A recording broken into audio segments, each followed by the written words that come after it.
এখন আমার আল্লাহ রাব্বুল আলামিন বলেন, ও আমার বান্দারা, তোমার জীবনটা যদি আমি আল্লাহ রাব্বুল আলামিনের জন্য বিলীন করে দিতে পারো, আমি আল্লাহ রাব্বুল আলামিন তোমার জন্য দুনিয়ার জমিনে জান্নাতের বাজেট করে দিয়ে দেব। যারা বলেন সুবহানাল্লাহ।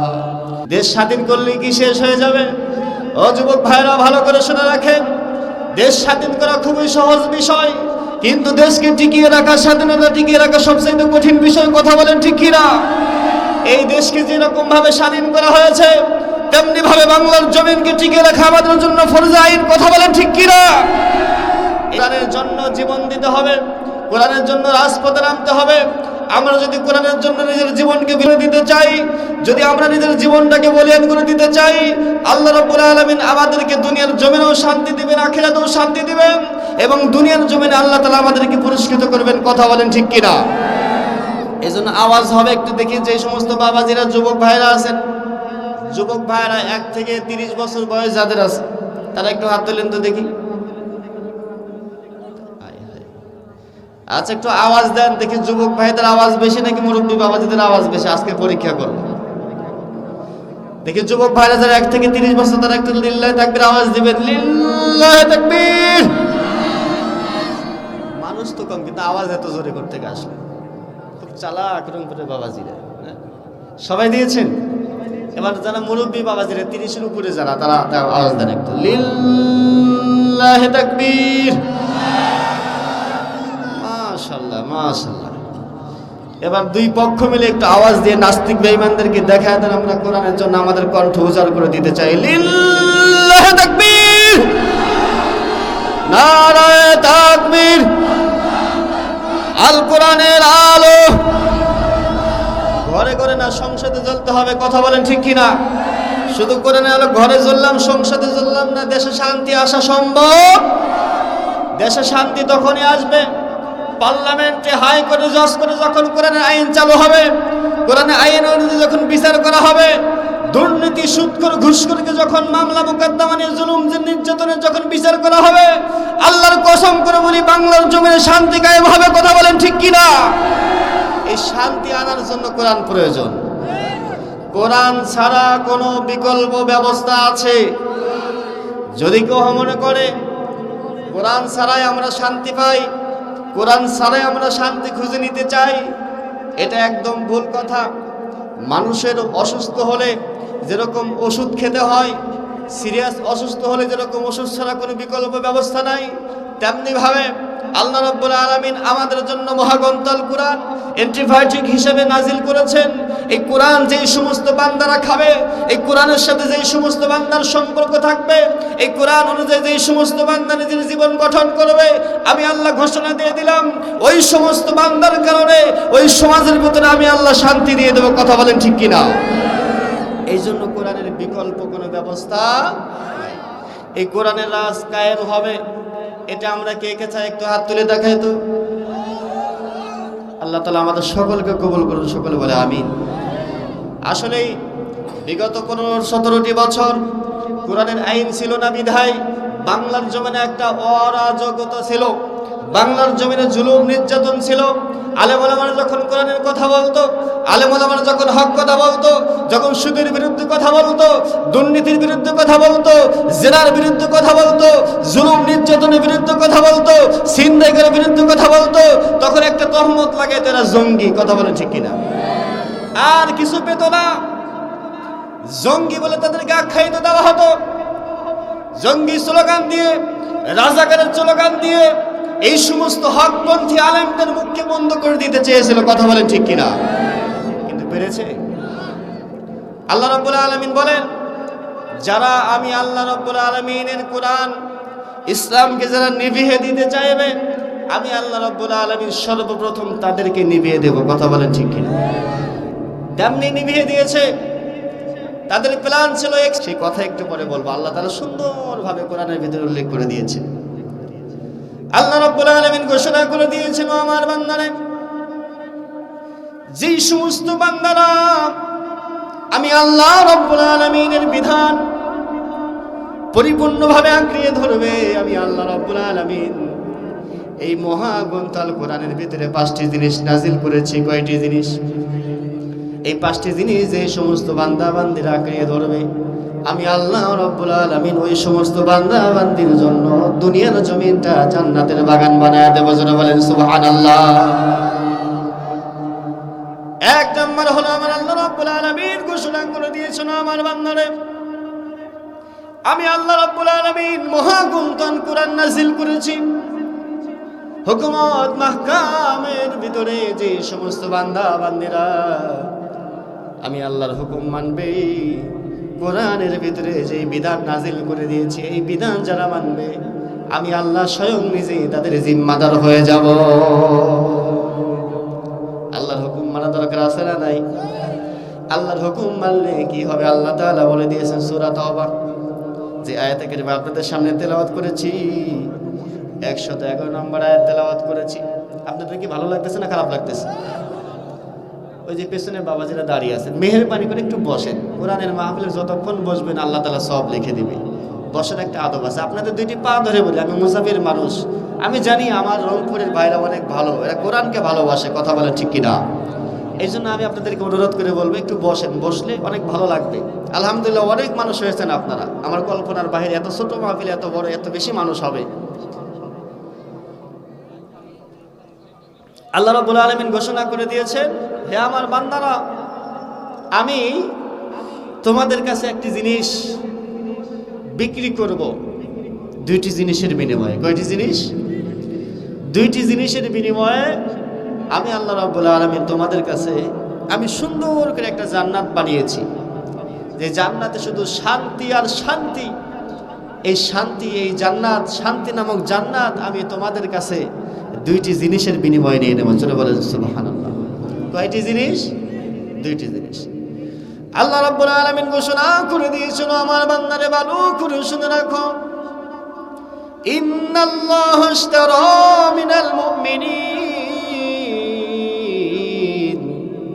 আনফুসাহুম ওয়া আমওয়ালাহুম বিআন্না লাহুমুল জান্নাহ। আমি আল্লাহ রাব্বুল আলামিন ঈমানদারদের সাথে আমার বানানো জান্নাত দিয়ে আমি আল্লাহ রাব্বুল আলামিন তাদের সাথে 2টি চুক্তি করেছি। এই 2টি জিনিসের বিনিময়ে আমি আল্লাহ তাদেরকে জান্নাত দিয়ে দেব। 1 নাম্বার হলো বান্দার জান, 2 নাম্বার হলো বান্দার মাল। কথা বলেন ঠিক কিনা? আমার জান এবং আমার মালের বিনিময়ে আল্লাহ তাআলা আমাদেরকে জান্নাত দিয়ে দিবেন। এখন বলেন তো দেখি, আমরা এখানে যারা আছি কে কে আমরা জান্নাত চাই? হাত তোলেন একটু দেখি, হাত নামান। মাশাআল্লাহ সবাই চাই নাকি? তাহলে আমরা আজকে ওয়াদাবদ্ধ হয়েছি, আমরা আল্লাহ রাব্বুল আলামিনের জান্নাত অর্জন করব। জান্নাত চাই নাকি? বলেন। ভোকাল কমে গেল, একটু ভোকালটা বাড়িয়ে দেন। তাহলে আমার আল্লাহ রাব্বুল আলামিন বলেছেন, বান্দারে যদি তুমি জান্নাত নিতে চাও তাহলে আমি আল্লাহ রাব্বুল আলামিনের কাছে 2টি জিনিস দিয়ে দিতে হবে। 1 নাম্বার হলো তোমার জীবন, 2 নাম্বার হলো তোমার সম্পদের কিছু অংশ আমি আল্লাহর রাস্তায় দিয়ে দিতে হবে। এখন মুফাসসির কিরাম বলেন, আল্লাহ রাব্বুল আলামিনের দরবারে জীবন দেওয়ার মানেটা কি হবে? আল্লাহ রাব্বুল আলামিন বলেন, তোমার মাথা থেকে পা পর্যন্ত বান্দা যা কিছু আছে সব কিছু আমি আল্লাহর জন্য বিসর্জন দিয়ে দিতে হবে। আমি পর্যায়ক্রমে ধীরে ধীরে ভিতরে ঢুকবো। আমার আল্লাহ রাব্বুল আলামিন যখন ইঙ্গিত করলেন তোমার জানের বিনিময়ে আমি আল্লাহ তোমাকে জান্নাত দিয়ে দেব, অর্থাৎ এই কথা প্রমাণ হয়ে গেল আমি আমার জীবনটা আল্লাহর জন্য বিলীন করে দিয়েছি, বিনিময়ে আমি আল্লাহ রাব্বুল আলামিনের থেকে জান্নাত নিয়ে যাই। সুতরাং আমার সব কিছুই, আমার জীবন এবং মরণ সব কিছুই আল্লাহর জন্য দিয়ে দিতে হবে। কথা বলেন ঠিক কিনা? এবার আসুন মূল পয়েন্টে আমরা যাই। আমরা কথা দিয়ে দিলাম আমার জীবনটা আল্লাহর জন্য দিয়ে দিব। এখন আমার আল্লাহ রাব্বুল আলামিন বলেন, আমার বান্দারা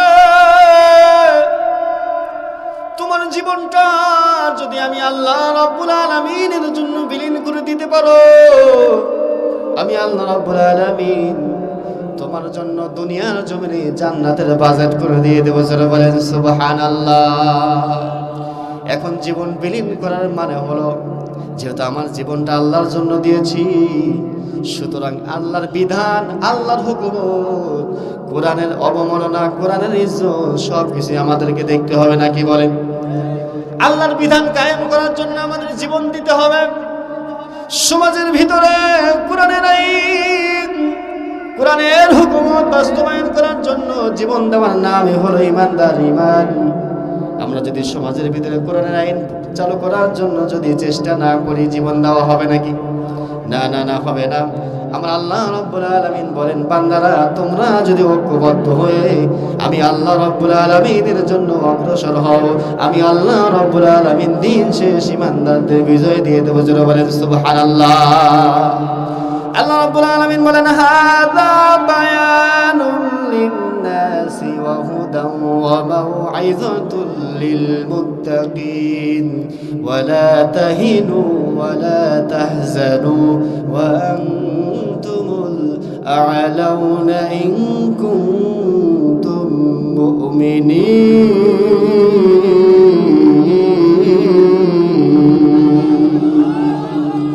আমার আল্লাহ রাব্বুল আলামিন বলেন, আমার বান্দারে ভালো করে শুনে রাখো,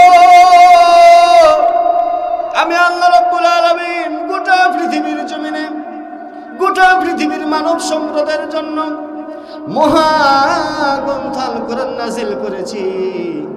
শুধু মুসলমানের জন্য নাজিল করি নাই, বরঞ্চ মহাগ্রন্থাল কোরআন গোটা পৃথিবীর সকল মানব সম্প্রদায়ের জন্য নাজিল করেছি। বান্দারা কোরআন পড়বে, কোরআন অনুযায়ী নিজের জীবন গঠন করে সরাসরি জান্নাতে প্রবেশ করবে। জোরে বলেন সুবহানাল্লাহ। আমার আল্লাহ রাব্বুল আলামিন বলেন, বান্দারে যদি তুমি কোরআন অনুযায়ী জীবন গঠন করতে পারো, কোরআনের রাজ কায়েম করার জন্য যদি তুমি ঈমানে বলে বলিয়ান হয়ে, বলিষ্ঠ কণ্ঠে বলিয়ান হয়ে যদি তুমি সব বাধা বিঘ্ন যদি ভুলে রাজপথে নামতে পারো, আমি আল্লাহ রাব্বুল আলামিন দিন শেষ স্টুডেন্ট টুমরো মুসলমান তোমাদের বিজয় দিয়ে দেব। জোরে বলেন সুবহানাল্লাহ। বিজয় দিবেন কে? ভয় করা যাবে, পিছে হটা যাবে। এই যে আমাদের কলিজার টুকরা ছাত্র ভাই যদি ভয় করত, জালেম কি হটে যেত? বুকের ভিতরে গুলি লেগেছে, নিজের জীবনটা বিলীন করে দিয়েছে আপনাদের কৃতি সন্তান রংপুরের আবু সাঈদ ভাই। কথা বলেন ঠিক কিনা? এই কথা প্রমাণ হয়ে যায় আল্লাহ রাব্বুল আলামিনের জন্য নিজের জীবনটা বিলীন করে দিলে আমার আল্লাহ রাব্বুল আলামিন সরাসরি ওই সমস্ত বান্দা বান্দির জন্য বিজয়টা দিয়ে দিবেন। যেমন ভাবে আমার ছাত্র ভাইয়েরা সাহস নিয়ে জমিনে নেমেছিল, জমিনে নামার কারণে স্বৈরাচারী গুলো পালাতে বাধ্য হয়েছে। কথা বলেন ঠিক কিনা? তেমনি যদি আমরাও বলিষ্ঠ বলে বলিয়ান হয়ে কিয়ামত পর্যন্ত যদি কোরআনের হুকুমত কায়েম করার জন্য, কোরআনের বিধান সমাজের ভিতরে পরিচালনা করার জন্য, রাষ্ট্রীয়ভাবে আল্লাহর বিধান প্রয়োগ করার জন্য যদি আমরা ঐক্যবদ্ধ হয়ে যাই, আল্লাহর কসম করে বলি বাংলার জমিনে আল্লাহর বিধান কোরআনের হুকুমত কায়েম হয়ে যাবে। কথা বলেন ঠিক কিনা? এই কোরআনের বিধান ছাড়া আমাদের কোনো বিকল্প নাই। যত ধর্ম বলেন, যত তন্ত্রমন্ত্র বলেন, আল্লাহর বিধানের বাইরে যারা যাবে তারা কখনো কোনোদিন শান্তি পাবে। আর যারা আল্লাহর বিধানের জন্য জীবন দিয়েছে, মরণ দিয়েছে, শহীদ হয়েছে, আল্লাহ রাব্বুল আলামিন তাদের জন্য জান্নাত বাজিত করে রেখেছে। আল্লাহর নবী জনাবে মুহাম্মদুর রাসূলুল্লাহ সাল্লাল্লাহু আলাইহি ওয়াসাল্লাম, নবীজির কলিজার টুকরা সাহাবী মুসআব ইবনে উমাইর এখন ইসলাম ধর্ম গ্রহণ করেন নাই। আল্লাহর নবী জনাবে মুহাম্মদুর রাসূলুল্লাহ কোরআন তেলাওয়াত করেন, পিছন থেকে মুসআব ইবনে উমাইর নবীজির কোরআন তেলাওয়াত শুনে। নবীজির কোরআন তেলাওয়াত কত মধুর, কত সুন্দর। কোরআন শুনলে আর ঘুম আসে না। শুধু মুসলমানের নয়, আবু জেহেল গভীর রাত্র হয়ে যায়, ঘুম ধরে না, ঘুম ধরে না। আবু জেহেল এবার স্ত্রীকে বলতেছে, স্ত্রী রে তুমি ঘুমায় যাও, আমি একটু বাইরে থেকে আসি। রাত্র যখন গভীর হয়ে যায়, স্ত্রীর কাছে অনুমতি নেই, আমি একটু বাইরে যাবো। স্ত্রী বলে কোথায় যাইবা? বলে যাইবে এক জায়গায় না, বলো কোথায় যাইবা? বলে যাবো এক জায়গায়, বলা যাবে না। স্ত্রী বলে তোমার মতো মানুষ তো সুবিধার না, কারণ রাত্রি 12টার সময় তুমি স্ত্রীকে ফালাইয়া কোথায় যাবে? তোমার লক্ষণ তো ভালো না। কথা বলেন ঠিক কিনা? এমন মানুষ আছে না নাই? বউ ঘরে রাইখা আর এক জায়গায় ফিটিস ফিটিস করে না নাই। কথা বলেন ঠিক কিনা? আমার মুসলমান ভাইয়েরা, আবু জেহেলের চরিত্রটা এমনটাই ছিল। রাত্র তখন গভীর হয়ে যায়, স্ত্রীকে বলতেছেন, প্রাণের স্ত্রী তুমি একটু ধৈর্য ধারণ করো, আমি একটু বাইরে থেকে আসি। কোথায় যাও? না না না, বলা যাবে না। বলে না, বলে হয়ে যায়। একটা যখন বাজে, তাকায় দেখে স্ত্রী ঘুমাইছে কিনা। তাকায় দেখে স্ত্রী ঘুমাইছে, এই সুযোগে চলে যাওয়া যায়। স্ত্রী তো অনেক বড় চালাক, ঘুমের বান ধরবো দেখি আজকে আমার স্বামী কয় নাম্বার বাটপারি করে। আবু জেহেলের কথা বলতেছি, স্ত্রী ঘুমারে ভাব ধরে আছি। আবু জেহেল এবার মনে মনে ভাবতেছে আমার স্ত্রী তো ঘুমায় আছে। কম্বলটা মনে দিয়া আবু জেহেল আবার আল্লাহর নবী, বিশ্ব নবী নামাজের ভিতরে কোরআন কারীম তেলাওয়াত করে। নবীজির কোরআন তেলাওয়াত শোনার জন্য আবু জেহেল দৌড়ে চলে যায়। নবীজি নামাজে দাঁড়ায়, আবু জেহেল নবীজির দরজার পেছন থেকে পালায়া পালায়া কোরআন তেলাওয়াত শুনে যারা বলেন সুবহানাল্লাহ। একবার দুইবার নয়, তিনবার নয়, প্রতিদিন কোরআন তেলাওয়াত না শোনা পর্যন্ত আবু জেহেলের ঘুম ধরে না। আবু জেহেল এবার ঘুমায় না, অভ্যাস হয়ে গেছে নবীর কোরআন তেলাওয়াত না শোনা পর্যন্ত ঘুম ধরে না। আবু জেহেল সকালবেলা উতবা সাইবা ওয়ালিদ বিন মুগিরাকে ডাক দিয়ে বলল, ও মক্কার নেতারে, সবাই চলে আসো। আমরা দেখতে পারতেছি কয়েকদিন যাবত মুহাম্মাদের কালিমা পড়েছে, মুহাম্মাদের কোরআন তেলাওয়াত শোনার জন্য আমাদের বড় বড় নেতা খেতারা কিন্তু কোরআন তেলাওয়াত শোনার জন্য যায়। এটা কিন্তু ভালো লক্ষণ না। ও নিজে তো চুরি করে, কি বলেন, করে না? ওই যে একটা ঘটনা আছে না, এক ছেলেকে বলতেছে, এই তুই আমার আম গাছের নিচে আম পাড়তেছিস কি জন্য? তোর হাতে তো বস্তা দেখি, সালা বোঝেন না, কি বলেন আপনারা? তোর হাতে তো দেখি বস্তা, তুই বস্তা নিয়ে গাছের নিচে কি করস? আমরা বস্তার ভেতর আমও দেখি। তারা তোরে ধরে তোর বাপের কাছে এখনই নিয়ে যাবো। বাপের ভয় দেখাচ্ছে, বলে কাকা বাবার ভয় দেখালে আপনার গাছে দেখেন আমার বাপই আম পাড়ে দিতেছে। এমন মানুষ আছে না নাই? ভিতরে বাটপাড়ি কিন্তু উপরে অনেক বুজুর্গি দেখায়, আছে না নাই? এদের কথা আল্লাহ তাআলা করে না বলেছে, একটু পরে আসবো, শুনবেন তো আপনারা। আবু জেহেল গভীর রাত্রে এবার চলে গেল, আবার যায়, আবার সে প্রতিদিন যায় না, ঘুমান ধরে না তার, কোরআন তেলাওয়াত না শোনা পর্যন্ত। সকালে পরামর্শ করতেছে দারুন না দোয়াই, এই আজকে থেকে মুহাম্মাদের কোরআন তেলাওয়াত শোনার জন্য যাওয়া যাবে না। সাহেবাকে বলতেছে, সাহেবা খাতা কলম লও, এখন থেকে নোটিশ জারি করো, যারা কোরআনের তেলাওয়াত শুনতে যাবে, মুহাম্মাদের কোরআন তেলাওয়াত শোনার জন্য যারা যাবে, তাদেরকে আগামী কাল থেকেই 10,000 টাকা জরিমানা এবং 1 বছরের জেল। আইন বার করছে। সাহেবাকে বলতেছে, সাহেবা তুমি লেখো। সাহেবা লেখে না, সাহেবাও তো কোরআন তেলাওয়াত শোনার জন্য যায়। সুবহানাল্লাহ বলে, এই উতবা তুমি লেখো। উতবাও লেখে না, উতবাও তো কোরআন তেলাওয়াত শোনার জন্য যায়। সুবহানাল্লাহ। সাহেবা উতবা বলতেছে, আপনি তো বড় লিডার। আবু জেহেলকে বলে, আপনিই তো আমাদের লিডার, লেখাটা আপনি লিখলেই বেশি ভালো হয়, আপনিই লেখেন, কারণ সবাই তো চোর, বোঝেন নাই? এই 15 বছর ধরে খাইছে আর খাইছে, কারে ভালো বলবে? খাইতে খাইতে খাইতে খাইতে এমন পরিস্থিতি করেছে, হাজী সাহেব পলানোর সময় দাড়িটা পর্যন্ত কেটে ফেলেছে। কথা বলেন ঠিক কিনা? এগুলো মুসলমানের বাচ্চা না মুনাফিকের বাচ্চা? কথা বলেন ঠিক কিনা? এই সমস্ত মুনাফিকের বাচ্চাদেরকে বাংলার জমিনে সাইজ করতে হবে। কথা বলেন ঠিক কিনা?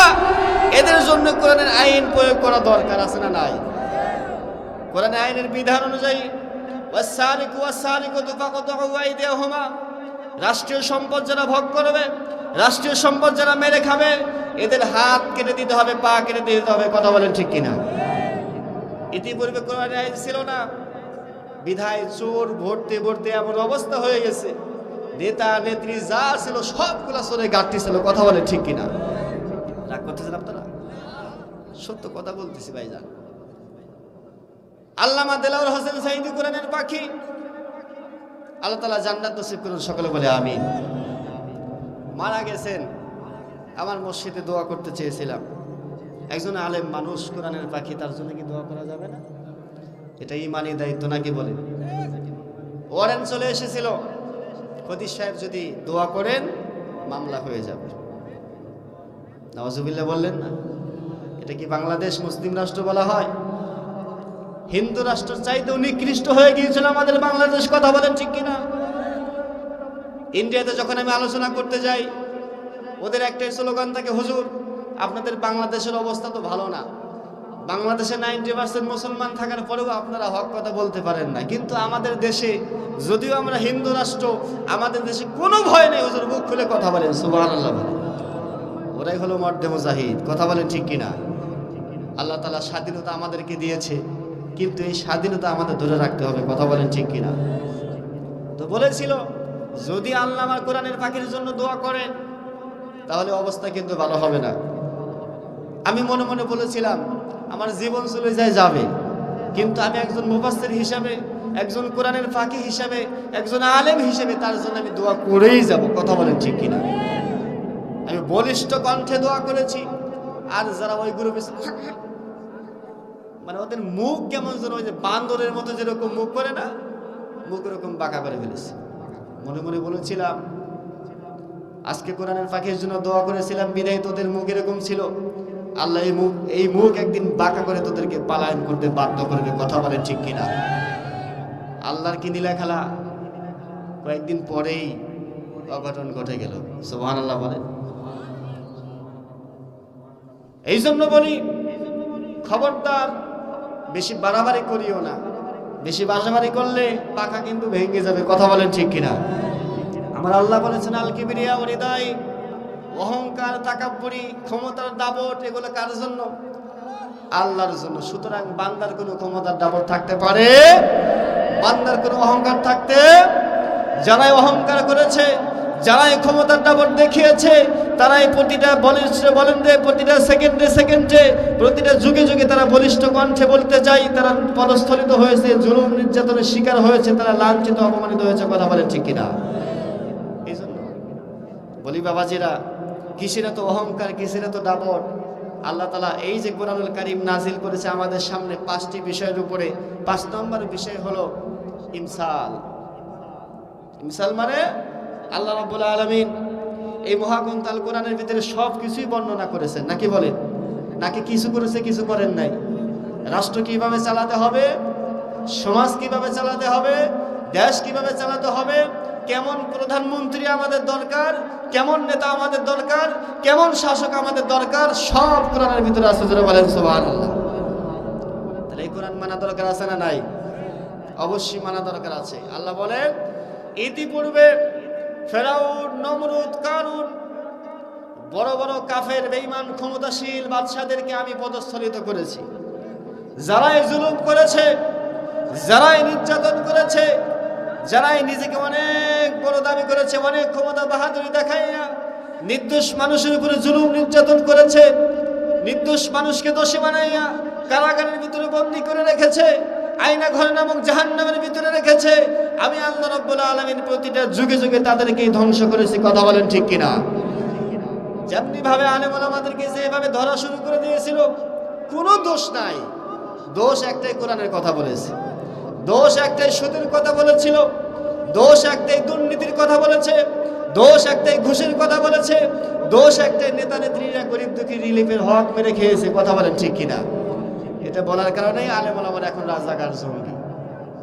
বাপের মগের মূল্য পেয়েছিল, আজকে কোথায় গেল তোমাদের ক্ষমতা?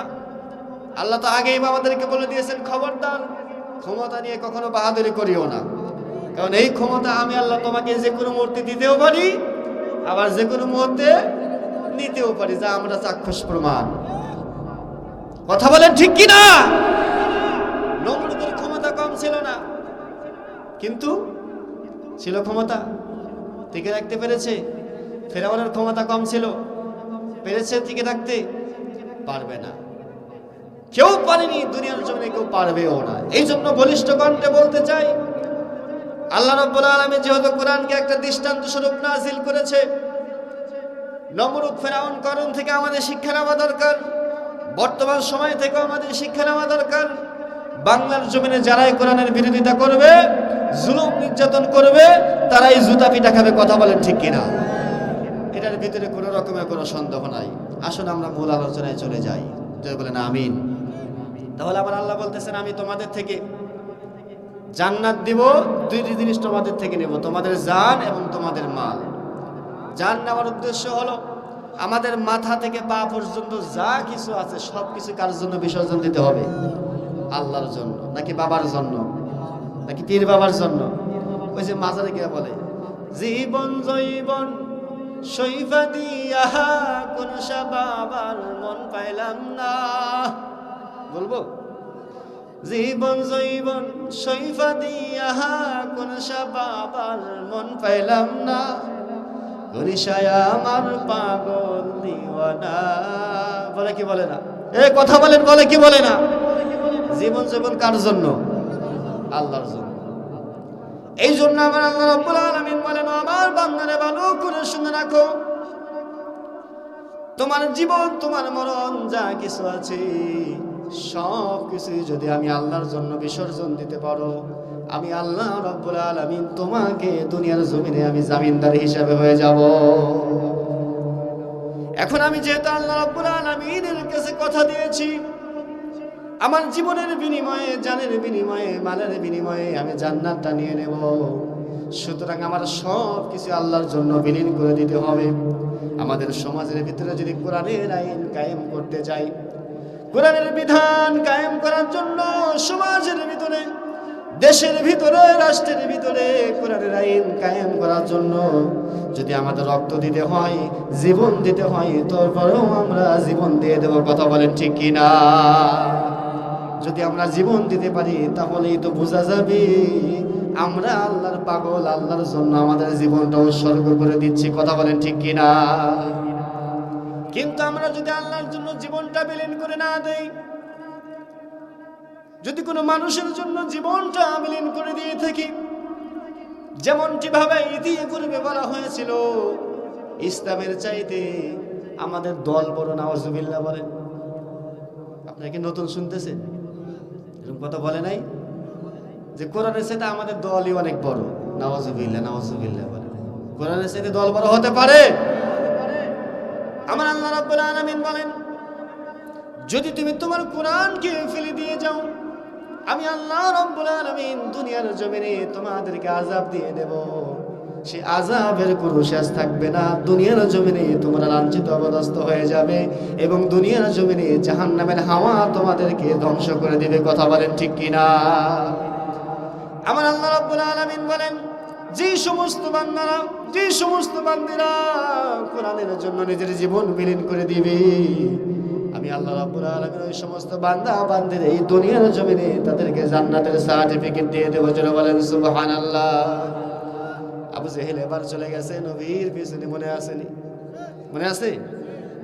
নবীজি তেলাওয়াত করেন নামাজের ভিতরে, আবু জেহেল এবার পিছনে দাঁড়ায় কোরআন শোনে। অথচ সকালে কিন্তু ঘোষণা করেছে যে মুহাম্মাদের কোরআন শোনার জন্য আসবে 10,000 টাকা জরিমানা এবং 1 বছরের জেল। মনে আছে তো বিচার?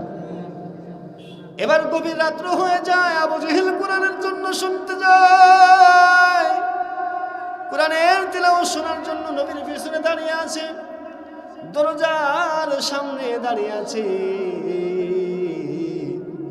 সাহেবা এবার মনে মনে ভাবতেছে, সকালবেলা তো ঘোষণা হয়ে গেছে, আইন পাশ হয়ে গেছে, মুহাম্মাদের কোরআন যে শুনতে যাবে তার জরিমানা হবে, সুতরাং আজকে থেকে আর কেউ যাবে না। এই সুযোগ আমি একাই কোরআন শোনার জন্য যাইব। সাহেবা মনে মনে ভাবতেছে, কেউ নাই, কেউ না, আমি একাই ফাঁকা ফেলতে গোল দেবো। আছে না নাই? সাহেবা চলে গেছে কোরআন শোনার জন্য। মুহাম্মাদের কোরআন না শোনা পর্যন্ত আমাদের ঘুম ধরে না। সুবহানাল্লাহ বলেন। উতবা মনে মনে ভাবে, সকালবেলা বিল পাস হয়ে গেছে, মুহাম্মাদের কোরআন শোনার জন্য যদি কেউ যায় তার জন্য জরিমানা হবে, জেল হবে। কেউ তো যাবে না, আবু জেহেলও যাবে না, সাহেবাও যাবে না। সুতরাং এই সুযোগে আমি মুহাম্মাদের কোরআন শুনবো। কি করব? মুহাম্মাদের কোরআন না শোনা পর্যন্ত আমাদের ঘুম ধরে না। আমার নবী, বিশ্ব নবী এত সুন্দর, এত মধুর করে কোরআন তেলাওয়াত করতেন। নবীজির কোরআনের তেলাওয়াত শোনার কারণে কাফের বেঈমানদের মনটা কেমন যেন ঝড় হয়ে যেত, আনন্দ উল্লাস হয়ে কোরআনের প্রেমে তারা পাগল হয়ে যেত। যারা বলেন সুবহানাল্লাহ। তিন বাটপারি কোরআন শোনার জন্য গেছি, কোরআন শোনার জন্য গিয়া আবু জেহেল কোরআন শুনতে শুনতে চোখে ঘুম চলে আসছে। আল্লাহ রাব্বুল আলামিন বলেন ওয়াইজা কুরিয়াল কুরআন ফাসতামিউ লাহু ওয়া আনসিতু লাআল্লাকুম তুরহামুন। যারা বলেন আল্লাহু আকবার। আল্লাহ রাব্বুল আলামিন বলেন আমার বান্দারে কোরআনুল কারীম এমন একটা সম্পদ, এমন একটা মেডিসিন, এমন একটা অ্যান্টিবায়োটিক, এই মহাগুণধর কোরআন যারা পড়বে তাদের উপরে আমি আল্লাহ রাব্বুল আলামিন রহমতের বৃষ্টি বর্ষণ করে দেব। যারা বলেন সুবহানাল্লাহ। আবু জেহেল কোরআন তেলাওয়াত শুনতে শুনতে চোখে ঘুম চলে আসছে। এখন বলেন তো দেখি, যদি কেউ দাঁড়ায় কোরআন তেলাওয়াত শোনার যদি ঘুম চলে আসছে, ঠিক থাকবে? ঘুমান্ত অবস্থায় একটু পড়ে যাওয়ার উপক্রম হয়ে গেছে, হাতটা দরজার সাথে লাগাইয়া দিছে, দরজাটা খট করে আওয়াজ হয়ে গেছে। আওয়াজ হলে এবার সাইবা মনে মনে ভাবতেছে আমি তো আসি চুরি করে তোরা শোনার জন্য, না জানি কি এই যেন দেখে ফেললো, যদি দেখে সকালে তো 12টা বাজবে, বিচার কি? 10,000 টাকা জরিমানা, 1 বছরের জেল, অবস্থা তো 12টা বেজে যাবে। তাকায় দেখে কে যেন দেখা যায় কম্বল মরে দিয়ে একটা বুজুর্গ দাঁড়ায় আছে। চুপ করে পেছন দিয়ে তাকায়, পেছন দিক দিয়ে ঘুরে পেছনে বরাবর দাঁড়িয়ে চেনা চেনা মনে হয়, সাইবা মনে মনে ভাবে চেনা চেনা লাগে, কে যেন সামনে গিয়ে দাঁড়ায় দেখি আর কেউ না, তাদের বড় লিডার বেঈমান বাটপার আবু জেহেল মুখোমুখি হয়ে গেছে। দেখার পরে এবার আবু জেহেল চমকে উঠছে, সাইবাও চমকে উঠছে। কি ব্যাপার, তুমি এখানে কেন? সাইবা বলে কি ব্যাপার, বলে আপনি এখানে কেন? আমি এখানে কেন সেটা পড়ে, আপনি কেন সেটা বলে না। উৎপা এবার মনে মনে ভাবে কি ব্যাপার, ওখানে কিসের ঝগড়া হয়, কেউ আবার দেখে ফেললো কিনা। দৌড়ে চলে গিয়ে দেখে 2 বাটপার সেখানে ঝগড়া করতেছে। কথা বলেন ঠিক কিনা? এবার 3 বাটপার এক জায়গায় হয়ে গেছে। কি ব্যাপার উৎপা, তুমি এখানে কেন? বলে আপনারা যেই কারণে, আমিও সেই কারণে। বলে কি করা যাবে, নিয়ম তো আমরাই বের করেছিলাম, কিন্তু কিছুই করার নাই। মাথায় বালিশ রাখতে পারি না, বালিশে মাথায় রাখতে পারি না। কোরআন তেলাওয়াত না শোনা পর্যন্ত আমাদের ঘুমটাও তো ধরে না। জোরে বলেন সুবহানাল্লাহ। বলে নিয়ম তো করছেন, যাই হোক আমরা জানি আর তো কেউ জানে না। এমন নিয়ম করে আসে না নাই? কথা বলেন আসে না নাই? নিজের বেলা কেমন যেন একটা সব ভাব হয়ে যায়, আর একজনের বেলা হলেই নিয়ম আর নিয়ম থাকে না। তেমনি ভাবে 15টি বছর জুলুম নির্যাতন করেছে, এত অন্যায় অবিচার করেছে, যা ইচ্ছা তাই করেছে, সব কিছুই নিজের মন মতো করেছে, কেউ কিছু বলার ছিল না।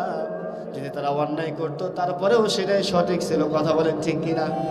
বলেন তো দেখি জাতির পিতাকে, জোরে বলেন জাতির পিতাকে। ভয় করতেছেন আপনারা? ভয় করেন আমাদের জাতির পিতাকে? জোরে বলেন, জোর করে বলাই তো কি বলেন, জোর করে কি বলে তো বলেন তো দেখি। হ্যাঁ, বুকের পাটাস। জাতির পিতা কে বলতো? নাউজুবিল্লাহ। আমার তো মনে হয় আর যদি কয়েকদিন থাকতো রাদিয়াল্লাহু তাআলা আনহু বলাইতো। কথা বলেন ঠিক কিনা? কিন্তু আল্লাহ তাআলা শিরকি প্রচলন করার আগেই সব নিঃশেষ করে দিয়েছে।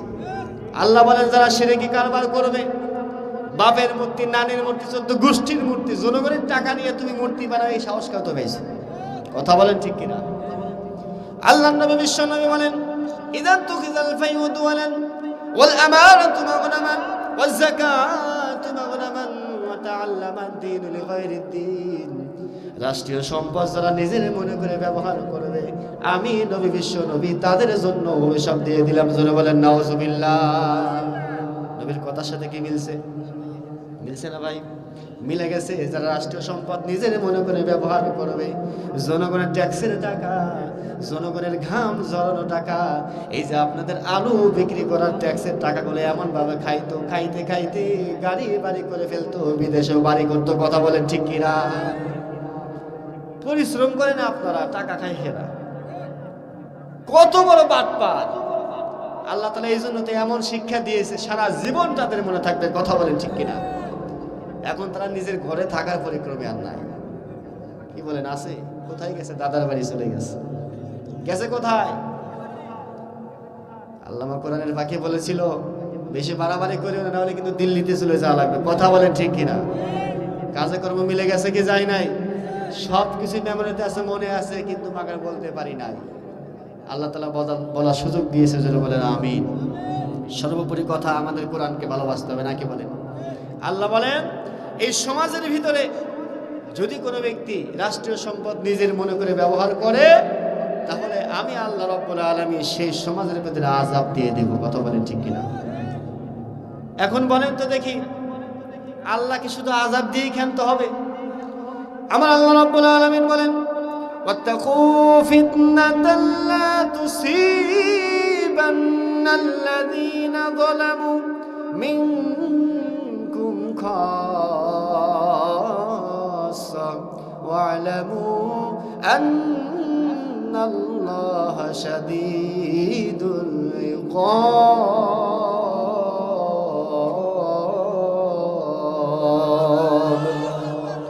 আমার আল্লাহ রাব্বুল আলামিন বলেন, আমার বান্দারা ভালো করে শুনে রাখো, তোমার নাফরমানির কারণে, তোমার গুনার কারণে, তোমার দুর্নীতির কারণে, তোমার সুদের কারণে, তোমার অন্যায়ের কারণে, জুলুম নির্যাতনের কারণে সমাজের ভিতরে শুধু তোমাকে আযাব দিয়ে ক্ষান্ত হব না, বরং তোমার জুলুম নির্যাতনের কারণে গোটা সমাজের মানুষকে আমি আল্লাহ আযাব দিয়ে দেব। যারা বলেন নাউজুবিল্লাহ।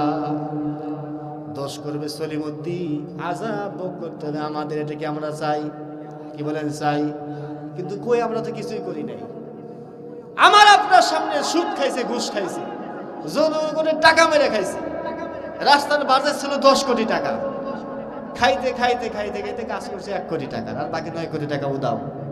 কিন্তু আমরা চোখ দিয়ে দেখছি, প্রতিবাদ করি নাই। কি বলেন, কথা বলেন ঠিক কিনা? প্রতিবাদ করেছি? কেন করি নাই? সুযোগ করে দেয় না নাকি? আল্লাহ বলছেন, ধরা আছে আমার কাছে। এই যে সুযোগ করে দেয় নাই, কেন আমরা সুযোগটা পাই নাই জানেন? আমার নিজস্ব জ্ঞানে, আমার টেন্ডেন্সিতে আমি যেটা বুঝতে পেরেছি, সুযোগ করে দেয় নাই না, সুযোগ আছিল, কিন্তু আমরা সুযোগটা করে নেই নাই। কথা বলেন ঠিক কিনা?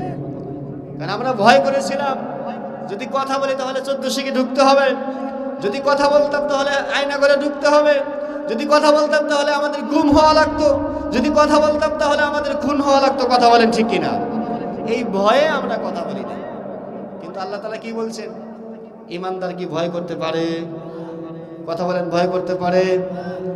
আল্লাহ রাব্বুল আলামিন বলেন, তা'মুরুনা বিল মা'রুফি ওয়া তানহাউনা আনিল মুনকারি ওয়া তু'মিনুনা বিল্লাহ। সৎ কাজের আদেশ দাও আর অসৎ কাজ থেকে মানুষকে বাধা প্রদান করো, এটাই হলো ঈমানদারের গুণ। আমি বললাম বাবাজি, সৎ কাজের আদেশ এবং অসৎ কাজ থেকে নিষেধ করা।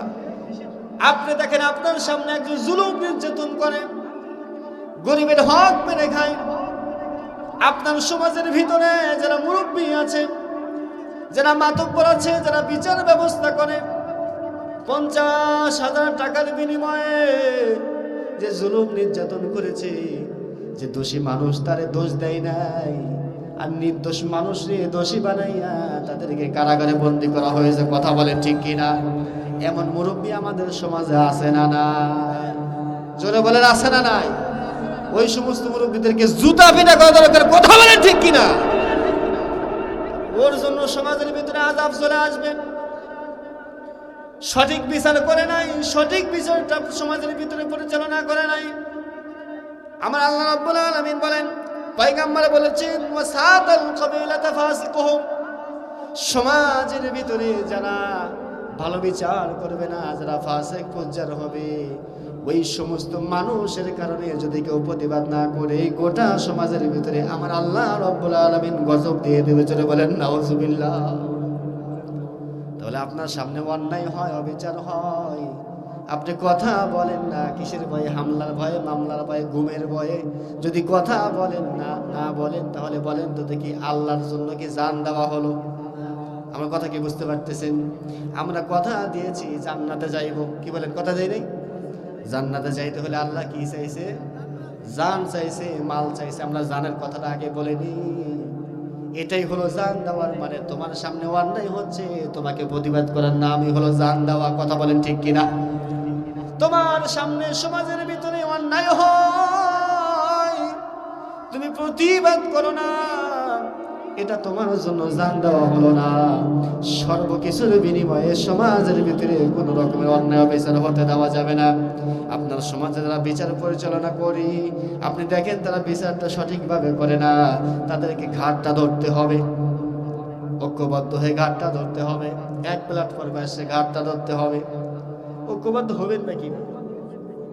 আজকে আমাদের সমাজে আমাদের মুসলমানের ভিতরে মিল নাই। কথা বলেন ঠিক কিনা?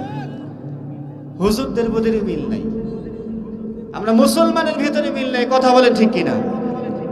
এই যে আজকে গভীর রাত্রে তাহাজ্জুদের সময় এই কাকরাইলের মাঠে আমাদের মুসলমানের ভিতরে দ্বন্দ্ব। বলেন তো দেখি, জিহাদ কার সাথে করা লাগে? কাফেরের সাথে না মুসলমানের সাথে? আল্লাহ জিহাদ করতে বলছেন কার সাথে? এক দল বলতেছে ওদেরকে মেরে ওদেরকে জাহান্নামে পাঠাইছে, আমরা জিহাদ করতে গেছি। মুসলমানের সাথে জিহাদ করতে আসছে। তাহাজ্জুদের সময় তাহাজ্জুদে দাঁড়িয়ে গেছে, সেই সময় আক্রমণ করে হত্যা করেছে। নাউযুবিল্লাহ। মুসলমানের বাচ্চা মুসলমানকে হত্যা করেছে। মুসলমান ভালো করে শুনে রাখেন, এরকম পরিস্থিতি যদি আমাদের সমাজের ভিতরে থাকে, আমাদের দেশের ভিতরে যদি থাকে, আমাদের ভিতরে যদি এরকম মিল মোহাব্বত না থাকে, পরস্পরের ভিতরে যদি হানাহানি দাঙ্গা দাঙ্গি যদি শুরু হয়ে যায়, আল্লাহর কসম করে বলি আমাদের অধঃপতন আমাদেরই চলে আসবে। কথা বলেন ঠিক কিনা? আজকে আপনারা কাকরাইলের মাঠে, ইজতেমার মাঠে আপনারা দলাদলি মারামারি হাঙ্গাহাঙ্গি করতেছেন মুসলমানে, ওইদিকে ভারতের ভিতরে মুসলমানদের মসজিদকে ভাঙ্গা হচ্ছে। কথা বলেন ঠিক কিনা? তারা আমাদের দেখে হাস্যকর করে যে মুসলমানের ভিতরে মিল নেই, তারা তাদের ভিতরে ঐক্যবদ্ধ নাই। আজকে আমাদের এই অবাঞ্ছনীয় কথাগুলো, এই সমস্ত খারাপ বিষয়গুলো দেখে হলুদ মিডিয়াওয়ালারা হাস্যকর মনে করে। কথা বলেন ঠিক কিনা? অত্যন্ত দুঃখের বিষয়, আফসোসের বিষয়, আফসোসের সাথে বলতে হয়, আজকে আমরা যারাই দিনের কাজ করি, দিনের দাওয়াত দেই, আমাদের চিন্তা চেতনা একটাই যে আমরা আল্লাহকে রাজি করব, নাকি বলেন?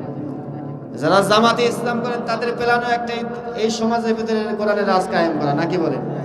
যারা তাবলীগ করেন ওদের চিন্তা একটাই, সমাজের ভিতরে কোরআনের আইন চালু করা, নাকি বলেন?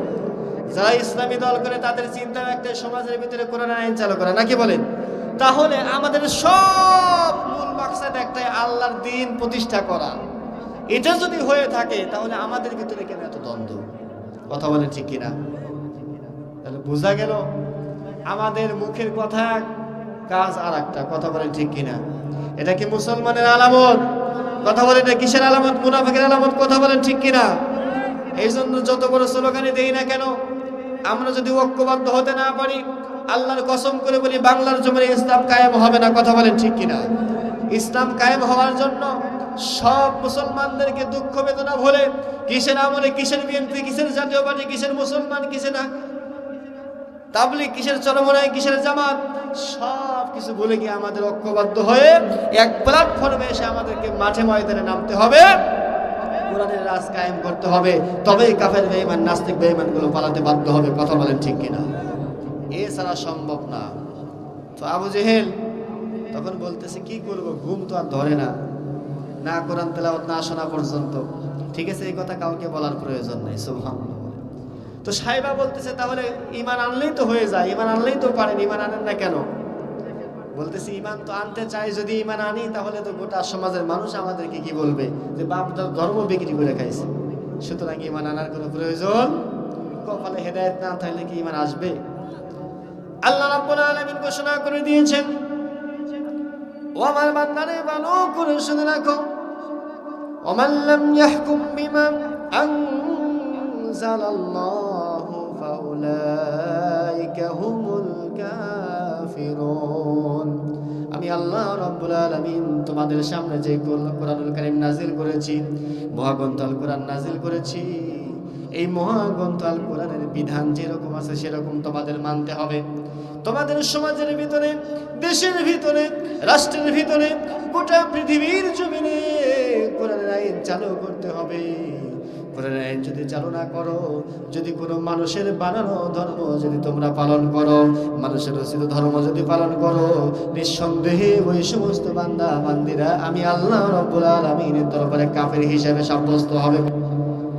এবার আসুন, আমার আল্লাহ রাব্বুল আলামিন বলতেছেন, পয়গম্বর বলেন নেতা কেমন নেতা হওয়া দরকার, কেমন নেতা হলে সমাজের ভিতরে শান্তি চলে আসবে, কেমন নেতা হলে দেশের ভিতরে আল্লাহর দ্বীন প্রতিষ্ঠা হবে, কেমন নেতা হলে সমাজের ভিতরে কোরআনের রাজ কায়েম হবে। এই সমস্ত নেতার গুণাবলী আমার আল্লাহ রাব্বুল আলামিন ঘোষণা করে দিয়েছেন। আমার নবীও বলেছেন, যেই সমস্ত নেতার যারা মানুষ আছে আশেপাশে, যে সমস্ত মানুষগুলো আছে, ওই সমস্ত মানুষগুলো নেতার থেকে কিন্তু নিরাপদে থাকতে হবে। কি থাকতে হবে? যদি আপনার অধীনে যে সমস্ত মানুষগুলো আছে তারা যদি নিরাপদে থাকে, মনে রাখবেন আপনি নেতা হওয়ার যোগ্য। আর যদি নিরাপদে না থাকে তাহলে আপনি নেতা হওয়ার যোগ্য না। আল্লাহর নবী বিশ্ব নবী বলেন, যে সমস্ত মানুষগুলো আল্লাহ রাব্বুল আলামিনের বিধান কায়েম করতে চায়, সমাজের ভিতরে যারা বিধান কায়েম করতে চায়, ওই সমস্ত বান্দা বান্দির অন্তরের ভিতরে অটোমেটিকলি আল্লাহর ভয় ঢুকে যায়। কথা বলেন ঠিক কিনা? আল্লাহর ভয় যাদের ভিতরে থাকবে, আল্লাহর কসম করে বলি, তারা কোনোদিন নিজের বোনের সম্পদ মেরে খেতে পারে। বাবা যে উঠে যায়, রাগ করতেছেন নাকি? আপনি হাজী সাহেব 10 বার হজ করে এসেছেন, লম্বা লম্বা রুমাল মাথায় দিয়া মসজিদের সামনে বসে আপনি তাসবিহে সুবহানাল্লাহ সুবহানাল্লাহ করেন, আছে না নাই? কিন্তু আপনার বোনের হকটা আপনার সঠিকভাবে দেন না, এমন হাজী সাহেব আছে না নাই? বোনের যতটুকু সম্পদ পাওয়া দরকার সেই সম্পদটুকু তাকে আপনি সঠিকভাবে দেন না। ইতিমের সম্পদ যতটুকু পাওয়া দরকার ততটুকু আপনি দেন না। আপনার যতটুকু প্রাপ্য ততটুকু আপনি নেন না। নিজের ক্ষমতা প্রয়োগ করে আপনি যা ইচ্ছা তাই করেন। আমার আল্লাহ বলেন, দুনিয়ার জমিনে তোমাকে লাঞ্ছিত অপমানিত করা হবে। হাজী সাহেব লম্বা টুপি মাথায় দিয়া, লম্বা পাগড়ি মাথায় দিয়া জমিনে আইল কাটার জন্য যায়। আইল পর্যন্ত আইল কাটার জন্য চলে যায়, কোদাল একটা কান্দে নিয়া আইল কাটার জন্য যখন যায়, জমিন তো ফাঁকা ফিল, কেউ তো আর নাই। সুযোগ পাইছে, এবার আইল কাটতে হবে। কাটতে কাটতে এমন ভাবে কাটে, আইল কাটতে কাটতে আলের আর চিহ্নই থাকে না। এমন হাজী সাহেব আছে না নাই? ও মনে করে আলটাও নিজের জমিনের, আছে না নাই? এটা হিসাব দিতে হবে না? আমার আল্লাহ রাব্বুল আলামিন বলেন, এই সমস্ত বান্দা বান্দিরা যারা অন্যের হক মেরে খাবে, আমি আল্লাহ রাব্বুল আলামিন হাসরের মাঠে ওই সমস্ত বান্দা বান্দিদেরকে ক্ষমা করব না যতক্ষণ পর্যন্ত ওই বান্দা বান্দি যার হক মেরে গেছে সে ক্ষমা না করবে। আমার আল্লাহ রাব্বুল আলামিন বলেন, ইন্নাল্লাহা লা ইয়াগফিরু আন ইউশরাকা বিহি ওয়া ইয়াগফিরু মা দুনা যালিকা লিমান ইয়াশা ওয়া মান ইউশরিক বিল্লাহি ফাকাদ ইফতারা ইসমান আযীমা। আমার আল্লাহ রাব্বুল আলামিন বলেন, আমার বান্দারা ভালো করে শুনে রাখো, বান্দারা যদি গোটা পৃথিবীর জমিনের तमाम গুনাহ করে ফেলে রে বান্দা, গুনাহ করতে করতে পাহাড় সম পরিমাণ গুনাহ করে ফেলে, আমি আল্লাহ রাব্বুল আলামিনের দরবারে যদি বান্দারা ক্ষমা চায়, আমি আল্লাহ রাব্বুল আলামিন ওই বান্দার জিন্দেগির तमाम গুনাহগুলো মাফ করে দেব। যারা বলেন সুবহানাল্লাহ। আর যদি বান্দারা শিরক করো তাহলে আমি আল্লাহ কখনোই সেই গুনাহ মাফ করব না। এবং বান্দারা যদি অন্যের হক মেরে খায়, আমি আল্লাহ রাব্বুল আলামিন হাসরের মাঠেও অন্যের হক মেরে খাওয়াকে আমি মাফ করে দিতে পারবো না। নাউজুবিল্লাহ বলেন। এই জন্য খবরদার, জীবন যাবে যাবে, কিন্তু অন্যের হক আমরা মেরে খাবো না, বোনের সম্পদ মেরে খাবো না, গরিবের হক মেরে খাবো না, অন্যের সম্পদ আমরা লুট করে খাবো না, দেশের সম্পদ আমরা লুট করে খাবো না, গরিব দুঃখীদের সম্পদগুলো আমরা লুট করে খাবো না। যদি আমরা লুট করে খাই, আল্লাহ রাব্বুল আলামিন বলেন দুনিয়ার জমিনে অচিরেই তারা লাঞ্ছিত অপমানিত হবে। কথা বলেন ঠিক কিনা? যেমন লাঞ্ছিত হয়েছিল ইতিপূর্বের এমপি মন্ত্রীরা। কথা বলেন ঠিক কিনা? খাইতে খাইতে পেট এত বড় করেছে, এত পরিমাণ খেয়েছি, খাইতে খাইতে দেশের 12টা বাজা দিয়েছে। কথা বলেন ঠিক কিনা? ওরা খাইছে, এখন আমাদের মাসুল দিতে হয়। কথা বলেন ঠিক কিনা? এই জন্য তো আমার আল্লাহ রাব্বুল আলামিন বলেন, তোমরা যখন তাদেরকে বাধা প্রদান করো নাই, তা'মুরুনা বিল মারুফি ওয়া তানহাউনা আনিল মুনকার, তোমরা যখন তাদেরকে বাধা প্রদান করো নাই, যার কারণে তোমাদেরকে আজকে আমি আল্লাহ রাব্বুল আলামিন গজবের ভিতরে ফালিয়ে দিয়েছি। যদি তোমরা সেই সময় বাধা প্রদান করতা, সবাই যদি ঐক্যবদ্ধ হয়ে, যদি বলিষ্ঠ কণ্ঠে বলিয়ান হয়ে যদি তোমরা প্রতিবাদ করতা, আল্লাহর কসম করে বলি এই গোটা সমাজের ভিতরে আল্লাহর দ্বীন কায়েম হয়ে যেত। কথা বলেন ঠিক কিনা? কিন্তু আমরা ভয় করেছি যদি হামলা হয়ে যায়, যদি মামলা হয়ে যায় তাহলে কি হবে? কিন্তু আমার আল্লাহ রাব্বুল আলামিন বলেন, হামলা মামলার ভয়ে যদি তুমি কোরআনের দাওয়াত দেওয়া বন্ধ করে দাও, হক কথা বলা বন্ধ করে দাও, তাহলে নিঃসন্দেহে তুমিও জালেম হয়ে যাবে, জালেমদের অন্তর্ভুক্ত হয়ে যাবে। বানিয়ে বলতেছি, আমার আল্লাহ রাব্বুল আলামিন বলেন, ইন্নাল্লাযীনা কাফারু ওয়া যালামু লাম ইয়াকুনিল্লাহু লিয়াগফিরা লাহুম ওয়া লা লিয়াহদিয়াহুম তরিকা। যারা বলেন আল্লাহু আকবার। আমার আল্লাহ রাব্বুল আলামিন বলেন, আমার বান্দারা যারা কাফের, যারা কুফরি করে, আমি আল্লাহ রাব্বুল আলামিনকে যারা অস্বীকার করে, যারা মানে না, ওই সমস্ত বান্দাগুলোর তবে জাহান্নামে দিয়ে দেব। কিন্তু যে সমস্ত বান্দারা ওয়াসালামুর ব্যাখ্যা হলো, যে সমস্ত বান্দারা হককে গোপন করে রেখেছে, সত্য কথা বলে নাই, জেলের ভয়ে, মামলার ভয়ে, হামলার ভয়ে, গুমের ভয়ে, খুনের ভয়ে যারা হক কথা বলে নাই, যে সমস্ত মানুষগুলো প্রতিবাদ করে নাই, যারা কাফের হয়ে যাবে, যে সমস্ত মুসলমানগুলো, যে সমস্ত ইমানদাররা প্রতিবাদ করবে না, ওই কাফেরদের মতোই তাদের হাসর নাসর হয়ে যাবে। যারা বলেন নাউযুবিল্লাহ। আল্লাহ রাব্বুল আলামিন বলেন, তুমি যদি সৎ পথে না চলো, হক কথা না বলো, হক পথে অন্যায়ের প্রতিবাদ যদি না করো, দুর্নীতির বিরুদ্ধে যদি তুমি কথা না বলো, তাহলে সমাজের ভিতরে যত অন্যায় অবিচার হবে এগুলোর গুনাহ তোমার আমলনামায় চলে আসবে।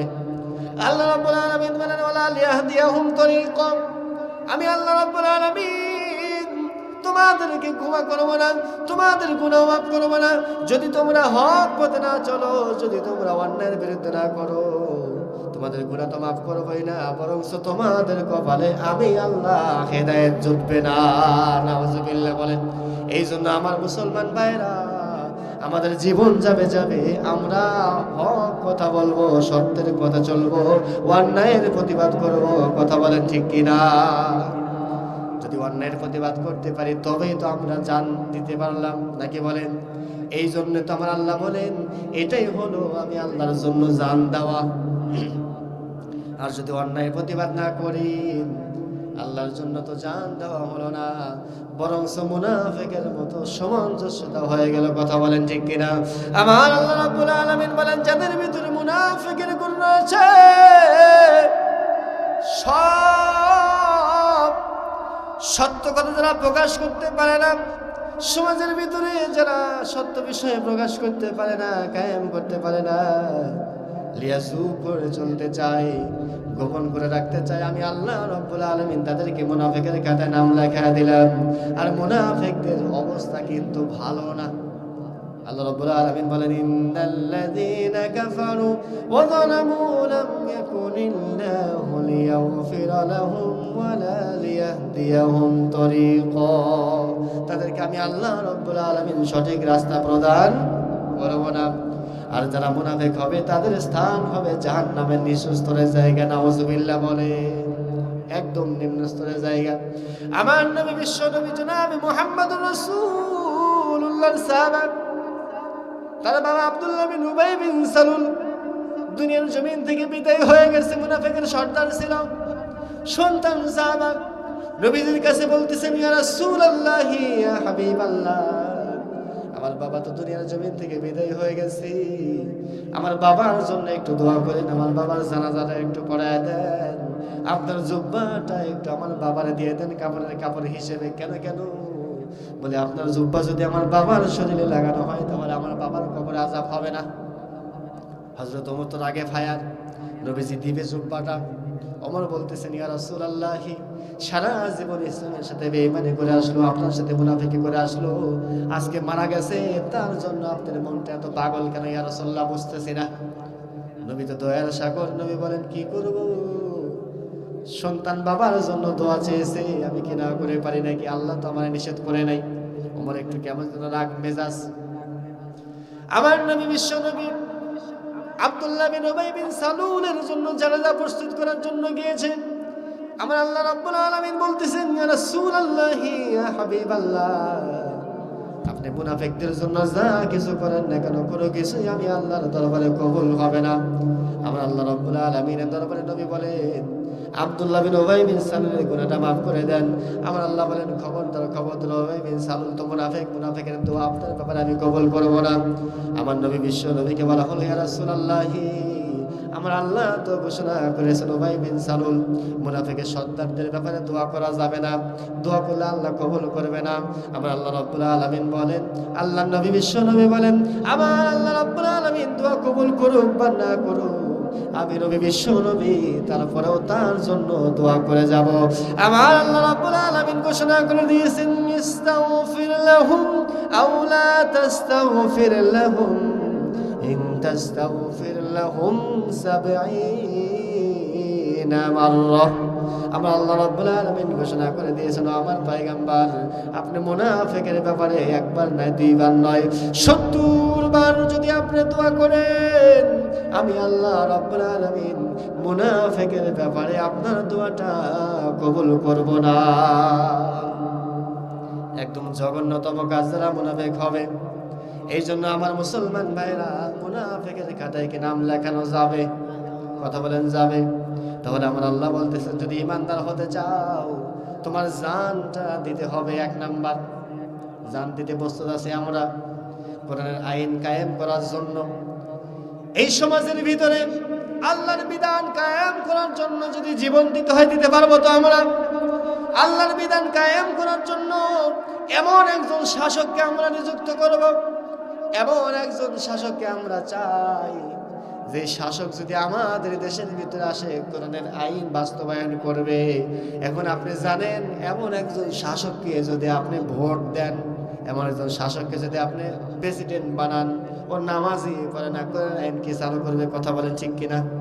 এই জন্য এমন একজন নেতা আমাদেরকে সিলেক্ট করতে হবে, এমন একজন নেতা আমাদেরকে বাছাই করতে হবে, যেই নেতা নামাজ পড়ে, কোরআনের কথা বলে, কোরআনের প্রতিষ্ঠা করার জন্য প্রচেষ্টা করে। কথা বলেন, ঠিক কিনা?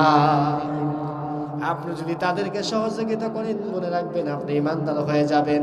আপনার জানটাও তখন আল্লাহর জন্য দেওয়া হলো।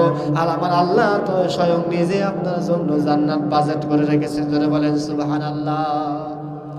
আমার আল্লাহ রাব্বুল আলামিন সূরা বাকারার ভিতরে বলেন, আল্লাযীনা ইউমিনুনা বিল গায়ব ওয়া ইউকিমুনাস সালাতা ওয়া মিম্মা রাযাকনাহুম ইউনফিকুন। জোরে বলেন আল্লাহু আকবার।